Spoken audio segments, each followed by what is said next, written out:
नमस्कार दोस्तों, स्वागत है आपका आपके YouTube channel AP nursing classes में। आज हम लोग मेडिकल सर्जिकल का एक एंडोक्राइन सिस्टम से रिलेटेड इंपॉर्टेंट टॉपिक आपके साथ लेके आए हैं। द टॉपिक इज कि ग्लैंड कौन-कौन सी है, एंडोक्राइन ग्लैंड कौन-कौन सी है, उसका बेसिक हार्मोन कौन सा है, एंडोक्राइन ग्लैंड का हार्मोन कौन सा है, उस हार्मोन का पर्टिकुलर एक्शन क्या है, उस हार्मोन के इंक्रीज होने से क्या होगा और डिक्रीज होने से क्या होगा। देखो डिटेल में हम लोग एंडोक्राइन सिस्टम बाकी की फर्दर क्लासेस में मेडिकल सर्जिकल में डील करेंगे कि पर्टिकुलर एंडोक्राइन सिस्टम डिटेल में डिस्कस करेंगे। बट यहाँ पे हम लोग बेसिकली देख रहे हैं कि ग्लैंड कौन सा है, उस ग्लैंड का हार्मोन कौन सा है, उसका एक्शन क्या है, वो इंक्रीज हो रहा है तो क्या होगा और डिक्रीज हो रहा है तो क्या होगा। देखिए हम लोग इस वीडियो को शुरू कर रहे हैं। अब देखो ग्लैंड की बात करें, सबसे पहले most important gland that is the anterior pituitary. Anterior pituitary आप सब लोग बहुत अच्छे से जानते हैं। Anterior pituitary gland is known as the master gland. हम लोग इसको बोलते हैं मास्टर ग्लैंड। और मास्टर ऑफ मास्टर ग्लैंड किसको बोलते हैं? हाइपोथैलेमस को। तो हम लोग मास्टर ग्लैंड, अगर आपसे कोई पूछे कि which gland is known as the master gland, then your answer is the anterior pituitary. अब देखो इस एंटीरियर पिट्यूटरी की हम लोग बात करें तो इस एंटीरियर पिट्यूटरी ग्लैंड के हार्मोन की अगर हम लोग बात करें तो सबसे पहला important hormone that is the growth hormone. Growth hormone. देखो मैं एक चीज यहां पे क्लियर कर देता हूं आपको। एंटीरियर पिट्यूटरी से जितने भी हार्मोन आते हैं, देखो hypothalamus master of master gland है। हाइपोथैलेमस रिलीजिंग हार्मोन रिलीज करता है। रिलीजिंग हार्मोन आके एक्ट करते हैं एंटीरियर पिट्यूटरी पे। दैट एंटीरियर पिट्यूटरी वहां से अपने हार्मोन को रिलीज करती है। बट पोस्टीरियर पिट्यूटरी क्या करती है? हाइपोथैलेमस से कोई भी रिलीजिंग हार्मोन नहीं आता पोस्टीरियर पिट्यूटरी के लिए। हाइपोथैलेमस डायरेक्टली हार्मोन रिलीज करता है, पोस्टीरियर पिट्यूटरी उसको ओनली स्टोर करता है और रिलीज करने का काम करता है। देखो पहला हमारे हार्मोन है that is the growth hormone. अब देखो ग्रोथ हार्मोन की अगर बात करें तो ग्रोथ हार्मोन का अगर एक्शन की बात करें, अगर हमारा ग्रोथ हार्मोन बढ़ेगा, अगर ग्रोथ हार्मोन हमारे पास इंक्रीज होगा, ग्रोथ हार्मोन अगर इंक्रीज होगा, अगर ग्रोथ हार्मोन का एक्शन बढ़ेगा, ग्रोथ हार्मोन बढ़ेगा तो ठीक है। अगर ग्रोथ हार्मोन की कमी हो जाएगी तो पेशेंट के अंदर ड्वार्फिज्म, अगर हम लोगों के पास क्या हो जाएगा, ड्वार्फिज्म की कंडीशन होगी। ग्रोथ हार्मोन डिक्रीज हो गया तो पेशेंट को ड्वार्फिज्म, मतलब पेशेंट का हाइट है वो शॉर्टर होगा। अगर इंक्रीज हो गया तो देखो ये एडल्ट में और चाइल्ड में, एडल्ट में होगा तो that condition is known as the acromegaly, और चाइल्ड में होगा तो उसको हम लोग बोलेंगे गिगेंटिज्म। एडल्ट में होगा तब हम उसको बोलते हैं एक्रोमेगेली, चाइल्ड में होगा तो हम लोग उसको बोलेंगे गिगेंटिज्म। गिगेंटिज्म। देखो बेसिकली हमने बोला एंटीरियर पिट्यूटरी का सबसे important hormone that is the growth hormone. देखो हाइपोथैलेमस से आएगा growth hormone releasing hormone. Growth hormone releasing hormone anterior pituitary पे काम करेगा। Anterior pituitary will release the growth hormone. Growth hormone normal होगा तो ग्रोथ हार्मोन अगर नॉर्मल है तब तो ठीक है, पेशेंट की नॉर्मल ग्रोथ होगी। अगर ग्रोथ हार्मोन डिक्रीज हो गया तो कंडीशन होगी ड्वार्फिज्म। अगर ग्रोथ हार्मोन इंक्रीज हो गया तो एडल्ट में उस कंडीशन को हम लोग बोलेंगे एक्रोमेगेली, और चाइल्ड में होगा तो उसको हम लोग बोलेंगे गिगेंटिज्म। दूसरी हमारा एंटीरियर पिट्यूटरी का दूसरा hormone that is the prolactin hormone. देखिए डियर, प्रोलेक्टिन हार्मोन हाइपोथैलेमस से हार्मोन आता है that is the prolactin releasing hormone. That prolactin releasing hormone will work on the anterior pituitary and anterior pituitary will release the prolactin hormone. देखो prolactin hormone को हम लोग क्या बोलते हैं? Milk producing hormone. इसको हम लोग बोल सकते हैं मिल्क प्रोड्यूसिंग हार्मोन। हम लोग बोल सकते हैं प्रोड्यूस मिल्क। इसका एक्शन क्या होगा? Produce milk. यहाँ पे दो क्वेश्चन आप सोल्व कर लो यहीं पे। अगर आपसे पूछे कि milk producing hormone, then your answer is the prolactin hormone. अगर आपसे पूछे कि milk releasing hormone, then your answer is the oxytocin. तो प्रोलेक्टिन है तो ये क्या करती है? प्रोडक्शन ऑफ मिल्क करेगी। अब देखो अगर ये डिक्रीज हो जाएगा, अगर ये प्रोडक्टिन हार्मोन डिक्रीज हो जाएगा तो lack of milk production, lack of milk production, milk का प्रोडक्शन है वो क्या हो जाएगा? लैक हो जाएगा, कम हो जाएगा, डिक्रीज हो जाएगा। अगर इंक्रीज हो जाएगा तब कंडीशन को हम लोग बोलेंगे galactorrhoea. That condition is known as the galactorrhoea. That condition is known as the galactorrhoea. Galactorrhoea is the increase prolactin hormone. अब हम लोग बात करते हैं third one that is the FSH. That is the FSH, follicle stimulating hormone. देखो follicle stimulating hormone, इसका action ovary पे अगर हम लोग बात करें, फॉलिकल स्टिमुलेटिंग हार्मोन, ये फॉलिकल स्टिमुलेटिंग हार्मोन क्या करता है? ओवेरी पे क्या करता है? ओवेरी पे स्टिमुलेट करेगा फॉलिकल्स को, स्टिमुलेट फॉलिकल्स।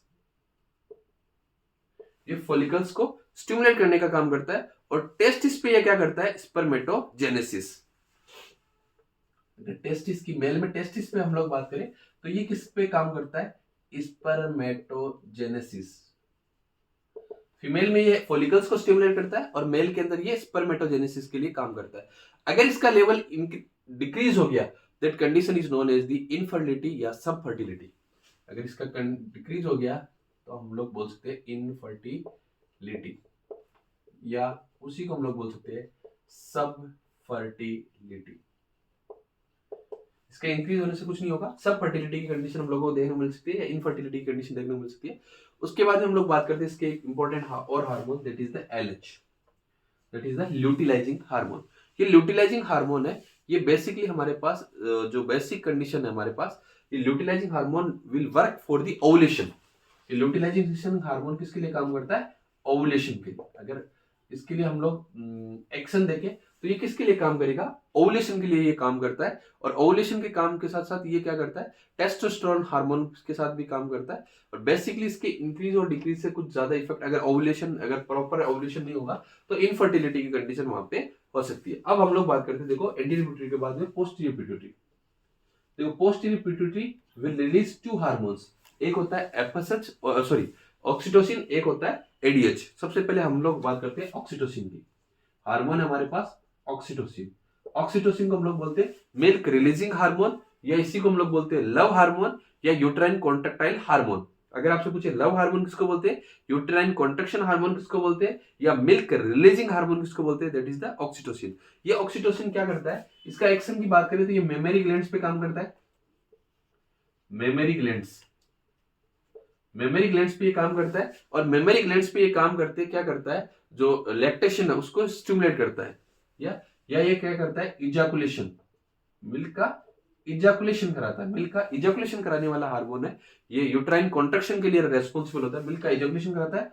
दूसरा कॉन्ट्रैक्शन, यूट्राइन कॉन्ट्रैक्शन के लिए भी ये रेस्पॉन्सिबल होता है। अगर ये डिक्रीज होगा या इंक्रीज होगा तो यूट्राइन कॉन्ट्रैक्शन नहीं आएंगे, मिल्क रिलीज वहां पे नहीं होगा। देन हम लोग बात करते हैं second hormone, that is the ADH, posterior gland का ही एडीएच। इस एडीएच का दूसरा नाम होता है दैट इज द वेसोप्रेसिन। इसी का दूसरा नाम क्या होता है? वेसोप्रेसिन। अब देखो ये एडीएच और वेसोप्रेसिन क्या करता है? वाटर का रिटेंशन करता है। अब देखो डियर, अगर वाटर का रिटेंशन करेगा तो ब्लड प्रेशर है वो यहाँ पे क्या होगा? इंक्रीज। वाटर का रिटेंशन करेगा तो बीपी यहाँ पे बढ़ जाएगा। अगर इसकी डिक्रीज होगा ये तो डिजीज होगी जिसको हम लोग बोलेंगे diabetes insipidus. That condition is known as the diabetes insipidus. अगर ये इंक्रीज होगा तो that condition is known as the SIADH, syndrome of inappropriate ADH. ये था related to the anterior and posterior pituitary. अब हम लोग बात करते हैं that is the related to the thyroid gland. Thyroid gland की हम लोग बात करते हैं। थायराइड ग्लैंड से रिलेटेड अगर जब हम लोग डिस्कस करेंगे तो थायराइड ग्लैंड से रिलेटेड हमारे पास दो hormone T3 and T4, triiodothyronine and thyroxine. Triiodothyronine and thyroxine की रिलेटेड हम लोग बात करते हैं कि ये क्या क्या बेसिक ये हार्मोन क्या है, इनके फंक्शन क्या है, इंक्रीज होगा तो क्या होगा और डिक्रीज होगा तो क्या कंडीशन हम लोगों को देखने को मिलेगी। अब देखो हम लोग बात करते हैं कि ट्राईआइडोथायरोक्सिन, थायराइड ग्लैंड की बात करते हैं। ग्लैंड हमारे पास है थायराइड, हार्मोन हमारे पास है T3 और T4, ट्राईआइडो थायरोक्सिन और T4 को हम लोग बोलते हैं थायरोक्सिन। ट्राईआइडो थायरोक्सिन और थायरोक्सिन। देखो ये क्या करता है बेसिकली, जो हमारे इंक्रीज की एक्शन क्या होगा? जो बेसल मेटाबॉलिज्म रेट है, अगर हमारी जो BMR है उसको रेगुलेट करने का काम करता है। दूसरा ये प्रोटीन के सिंथेसिस को अफेक्ट करता है,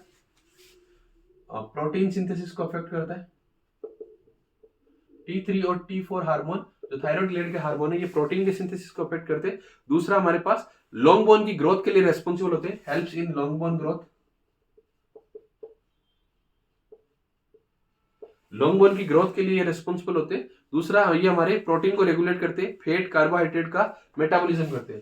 फैट कार्बोहाइड्रेट इसके मेटाबॉलिज्म के लिए ये रेस्पॉन्सिबल होते हैं। फैट और कार्बोहाइड्रेट के मेटाबॉलिज्म के लिए ये रेस्पॉन्सिबल होते हैं। अगर इसका लेवल डिक्रीज हो गया that condition is known as the myxoedema. अगर इसका लेवल इंक्रीज हो गया that is known as the gravis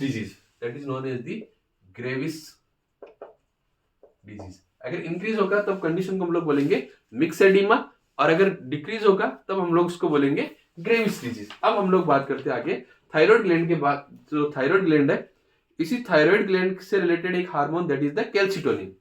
देखो इसी का एक hormone that is the calcitonin. देखो बेसिकली अगर हम लोग बात करें कैल्सिटोनिन की, ये कैल्सिटोनिन फास्फोरस के रीअब्जॉर्प्शन के लिए काम करता है। अब ये क्या करता है, calcium from blood to bone, ये कैल्शियम को क्या करता है, ब्लड से किधर शिफ्ट करेगा, बोन की तरफ, ब्लड से किधर ले जाएगा, बोन की तरफ। और ये इनिबिट करता है ओस्टियोक्लास्ट एक्टिविटी को, इनिबिट ओस्टियोक्लास्ट एक्टिविटी,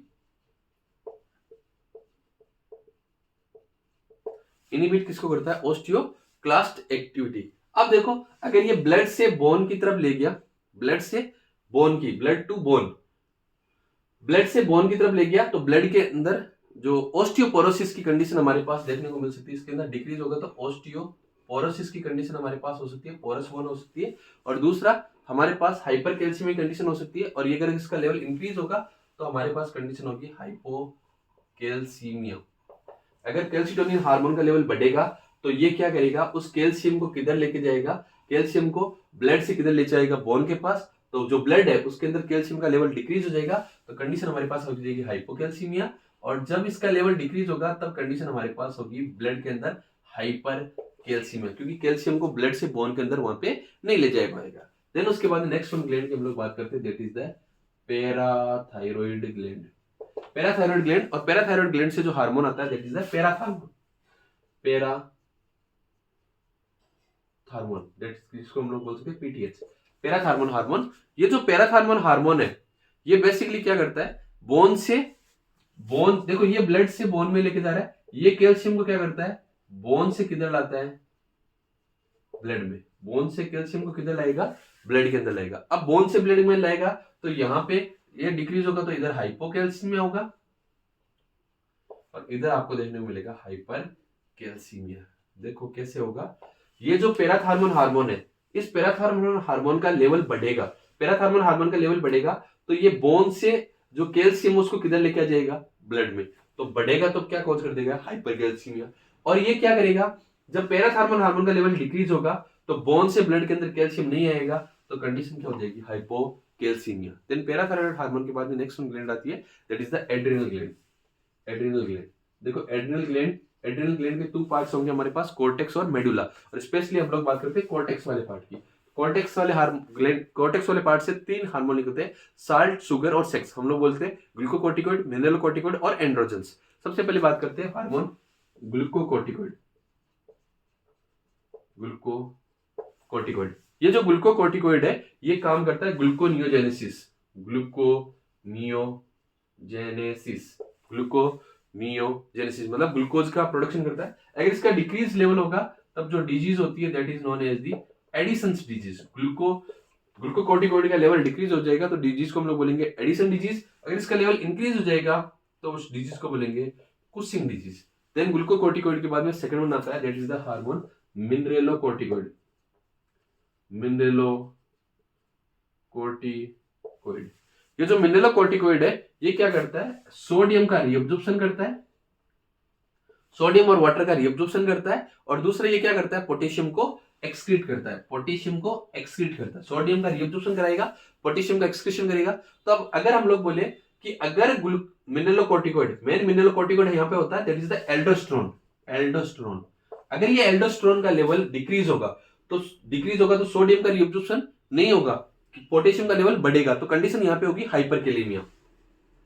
हाइपरकैलेमिया, अगर इसका लेवल बढ़ गया तो ये क्या कॉज कर देगा, हाइपरटेंशन। क्या कॉज कर देगा, हाइपरटेंशन। ये ग्लूकोकोर्टिकोइड और mineralocorticoid related to adrenal gland. अब हम लोग बात करते हैं पेनक्रियाज की। अब एक इंपॉर्टेंट और last gland that is the pancreas. देखो पेनक्रियाज के अंदर अल्फा सेल होती है, बीटा सेल होती है। अल्फा सेल्स, बीटा सेल्स और डेल्टा सेल्स या पेनक्रियाटिक पॉलीपेप्टाइड सेल्स। जो अल्फा सेल्स है that alpha cell will secrete the glucagon. और ग्लूकागोन किसके अगेंस्ट काम करता है, इंसुलिन के अगेंस्ट। अगर हमसे पूछे कि जो ग्लूकागोन है, इंसुलिन के एंटागोनिस्ट हार्मोन कौन सा होगा, ग्लूकागोन। अब देखो हम लोग बात करते हैं gland that is the pancreas. इसकी बात करते हैं पेनक्रियाज की। अब देखो पेनक्रियाज के अंदर भी दो सेल है, एक है हमारे पास alpha cell, that alpha cell will release the glucagon. और ग्लूकागोन हमारे पास होगा तो ग्लाइकोजन को इसमें कन्वर्ट कर देगा। ग्लाइकोजन जो है हमारी बॉडी के अंदर जो स्टोर ग्लाइकोजन है, इस ग्लाइकोजन को किस फॉर्म में कर दिया जाएगा, ग्लूकोज की फॉर्म में। और ग्लूकोज का लेवल बढ़ेगा तो हमारे पास जो डिजीज होगी उसको हम लोग बोल सकते हैं पॉम्स डिजीज। पॉम्स डिजीज। अगर ग्लूकोज का लेवल कम होगा तो डिक्रीज होगा तो उसको हम लोग बोल सकते हैं हाइपोग्लाइसीमिया। हाइपोग्लाइसीमिया। और ग्लूकोज का लेवल बढ़ेगा तो उसको हम लोग बोलते हैं पॉम्स डिजीज या ग्लाइकोजन स्टोरेज डिजीज। पॉम्स डिजीज क्या है, ग्लाइकोजन स्टोरेज डिजीज। देन अगर हम लोग बात करें इसकी बीटा सेल की, अगर इसकी बीटा सेल की हम लोग बात करें तो बीटा सेल कौन सा हार्मोन रिलीज करती है, इंसुलिन। और ये इंसुलिन हमारे पास क्या करता है, ब्लड ग्लूकोज के लेवल को कंट्रोल करता है। Control blood glucose level, blood glucose के लेवल को कंट्रोल करता है। अगर इस ब्लड ग्लूकोज इंसुलिन हार्मोन कम हो जाएगा तो जो डिजीज होगी that is the diabetes mellitus. और अगर इस इंसुलिन हार्मोन का लेवल बढ़ गया तो कंडीशन होगी दैट इज द हाइपोग्लाइसीमिया। तब कंडीशन हमारे पास क्या होगी, hypoglycaemia. That is all related about the endocrine glands and their hormones. अगर वीडियो अच्छा लगे तो लाइक करना, शेयर करना और इसी तरह की वीडियोस के साथ जुड़े रहने के लिए चैनल को सब्सक्राइब करना। Thank you so much.